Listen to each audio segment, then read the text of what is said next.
Here's another dopey article giving Disney some more bad advice.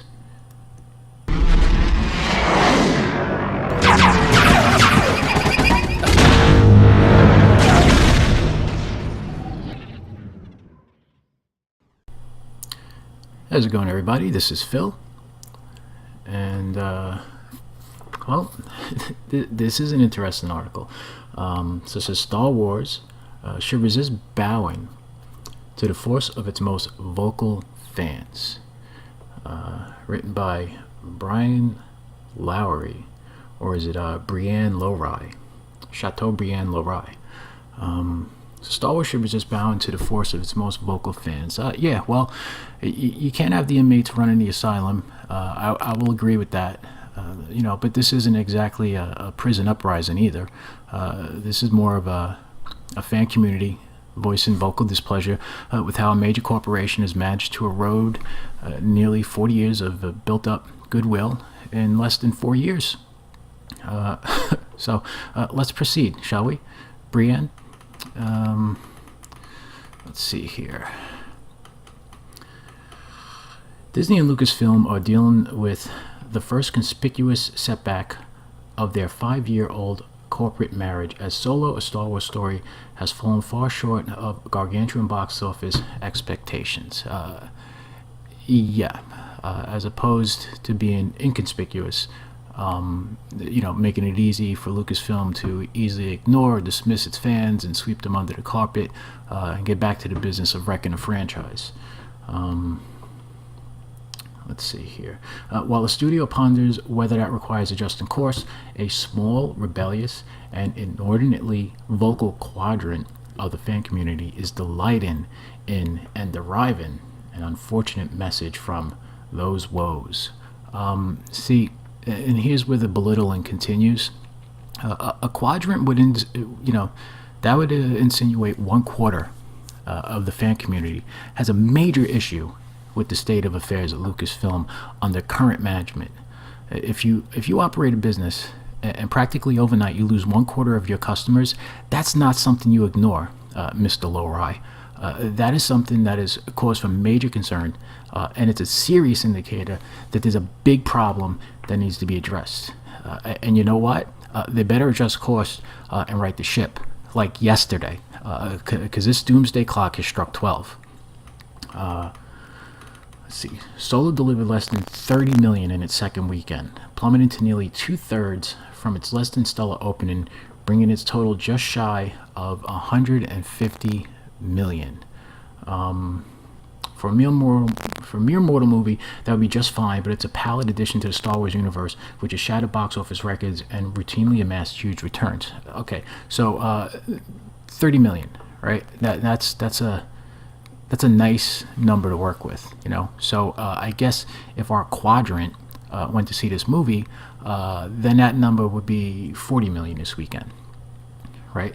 And let's see, 150 million. That's another nice number that I guess we could assume our quadrant of fans accounts for an additional 50 million in profits. Disney loves profits, Mr. Lawry. Whether it's a quadrant or a tenth, they'll take what they can get. The mouse never tires of more cheese. If I'm walking down the street with $15 in my pocket, and I see a $5 bill on the ground, I'm not going to walk past it and blow the chance to increase the cash in my pocket by 25%. All right, I'm not leaving money on the ground, and Disney, I'm sure, doesn't want to leave money on the table. It would be wise for Disney to try and figure out what's broken and fix it immediately. Kathleen Kennedy, Ryan Johnson trilogy. Otherwise, these box office records and huge returns, I mean, you want to talk about letting the past die and killing it if you have to. The thing is, you don't have to. And we're trying to let them know, I mean, at least our quadrant is. Let's see. The subplot to that, and it's an odd one, comes from Star Wars fan who sees Solo's underwhelming results as vindication, a blow against the Disney empire. And Lucasfilm chief Kathleen Kennedy. Mission accomplished. Reinforced by internet echo chambers in a way intense political partisans find like-minded brethren online. They harbor what is almost certainly a magnified vision of their numbers and how widely their passions are shared. No, this isn't an echo chamber. This is part of a fan community. We aren't sealed off. People were in a fog after the disaster that was The Last Jedi, and aimlessly wandering around, wondering how and why they feel the way they do about something they've loved so much for so long. This part of the Star Wars fandom sought out and found people who were just as shell-shocked, and it developed into a movement which doesn't have a hard cap. People are still coming in every day. It continues to grow each and every day as more and more people come to the conclusion that things have strayed too far from what they once knew, and all they want is to be heard and respected, and treated like a valued customer. Not made to feel like insignificant geeks who are antisocial, racist, sexist, basement dwellers with neck beards that hate women. Stop it, Brienne. Let's see. As vultures, Christopher Lee, Count Dooku? Probably not. Rest in peace, Mr. Lee. Noted in a piece back in February titled, "Why do some Star Wars fans want the Han Solo movie to flop?" This subset of the fan base responded negatively, an understatement there. You're so witty, Mr. Lawry, to The Last Jedi, the most recent Star Wars sequel, and called for a Solo boycott to vent their displeasure. Let's see. Look, if you're going to take a shit in a nice box with Star Wars printed on it and try to convince me it's not a steaming turd when I open it up, what do you think is going to happen the next time you try to hand me that same box 5 months later? I'm going to slap it out of your hand and give you a swift kick in the ass and tell you to get lost. I reserve the right as a customer to not deal with your crap in a box product after being burned so badly the last time. And you need to prove to me you've seen the error of your ways, and when you regain my confidence and trust, I'll return as a paying customer. I mean, this is easy. This is basics. Let's see. Part of us want this film to fail. Joe Vargas, host of the Angry Joe Show on YouTube, said at the time, I was thinking maybe if it does bad, Disney will be smarter with how they do these future things. We'll see. They've also lamented Disney's rapid expansion and strip mining of the galaxy George Lucas created. As writer Danny D. Placido put it in a Forbes commentary, Solo is Hollywood at its most cynical, squeezing every last drop of blood from an iconic character. Yeah, strip mining. That sounds pretty accurate. It's legacy fracking, and once the ground has been split and plundered and brutalized and exploited for the wealth of natural resources it once had, they'll move on to something else to mine and leave behind a shell of something that was once wonderful and great. That's how these things work. Let's see. Within the circle, Kennedy and directors like this guy, Last Jedi's bubbleheaded buffoon Rian Johnson, are accused of spoiling Star Wars and, not uncommonly, ruining my childhood. Can we stop with the whole ruining my childhood go-to insult for fans of things who grew up with fond memories of something that brought them joy as a childhood? Nobody's claiming their childhood is ruined. I mean, at least I'm not. I mean, my childhood was awesome. And those original Star Wars movies and how I felt as a child, viewing them for the first time, they can't be tarnished. My childhood is fine. It's intact. That's in my mind. It's a memory. You can't retroactively ruin that for me. I won't allow you to. If anyone's ruined childhoods, currently it's Rian Johnson doing it to actual children with that abomination of a movie he dumped onto the planet back in December. He should be held accountable for ruining childhoods. Let's see. Never mind that Solo is actually pretty good, or that Lucas, with the name Jar Jar Binks alone, made his own contributions to mar in their young adulthood. When the blood starts to boil, sobriety and perspective tend to be early casualties. Solo actually being good. Look, I haven't seen the movie yet, but by all accounts, it's an average sci-fi adventure with a few cool moments and action sequences that isn't necessarily bad, but at the end of the day, it wasn't a necessary movie either. So, what do you think this movie would have done if it didn't have the Star Wars name attached to it? Like, instead of Solo, a Star Wars story, they just called it, John Uno, a space heist story. I mean, are you kidding me? That turkey would have been dead on arrival. Come on. Let's see here. Vulture, as Vulture noted, there's no real way to quantify how vast this portion of the Star Wars fan universe is. Let's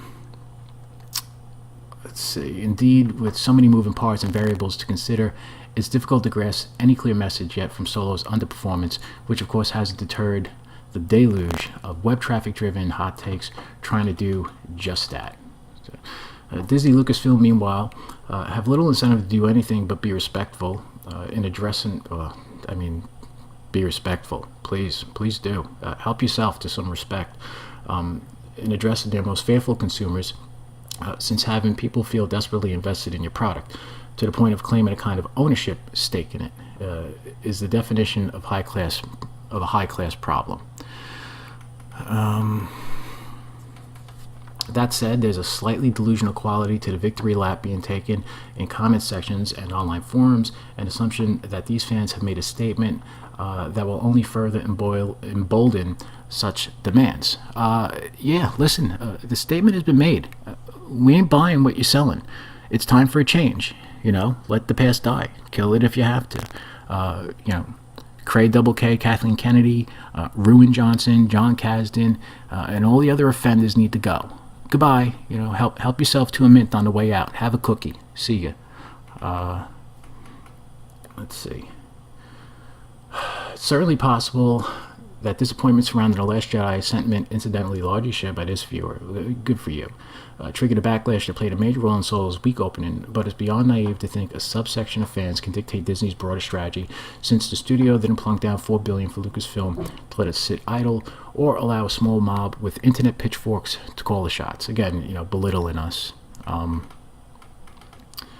As politicians have discovered, there are trade-offs involved in allowing the loudest and most belligerent voices, those prone to speaking in Sith-like absolutes,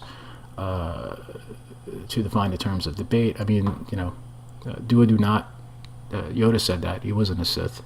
I guess we'll let Yoda slide. Everyone loves Yoda. Hearing and being sensitive to what various fans want makes sense. It's called good business. But bound to the force of a vocal contingent, one that's perhaps a small minority. As first we're quadrant, then we're small. He's all over the place. It's a road fraught with peril. As Han Solo himself once said, it's not always possible to fly by committee. He said no time to discuss this as a committee. It's not. That is way out of context. All right, look. This guy, Chateaubriand Lawry. This is a guy who thinks we're a bunch of clowns.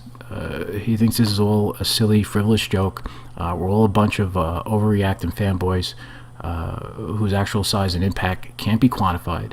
So we may or may not have an effect on things, but ultimately we don't. But maybe we did this time, but then again, maybe we didn't. Who knows what the hell he thinks? It's like he's half pregnant. Pick a side, Lawry. It's like we're not allowed to be sentimental or feel insulted about something, to which, I would argue he's wrong.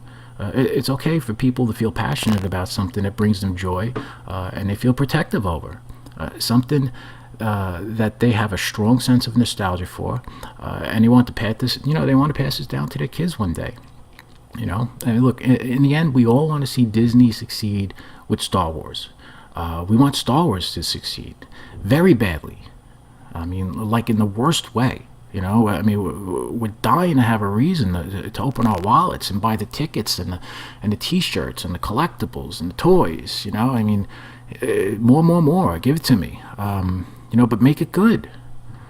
Like I said, the Disney is leaving money on the table. Potentially a quarter of the profits, as this article would have you believe at times. So listen, if Solo finishes its run at 400 million. That would mean the quarter of us that took a knee on this film could have potentially pushed the final box office to over 530 million. And you know what? There's nothing silly or frivolous about that, Mr. Lawry. An extra 130 million is an extra 130 million. The only thing that's a joke is how, we were all dismissed and insulted by Kathleen Kennedy and her cronies. Well, who's laughing now? So... you know what happens, Brienne, when you belittle the fandom and you think that their voice doesn't count? You know what happens, Mr. Lowry? Huh? You know what happens? You just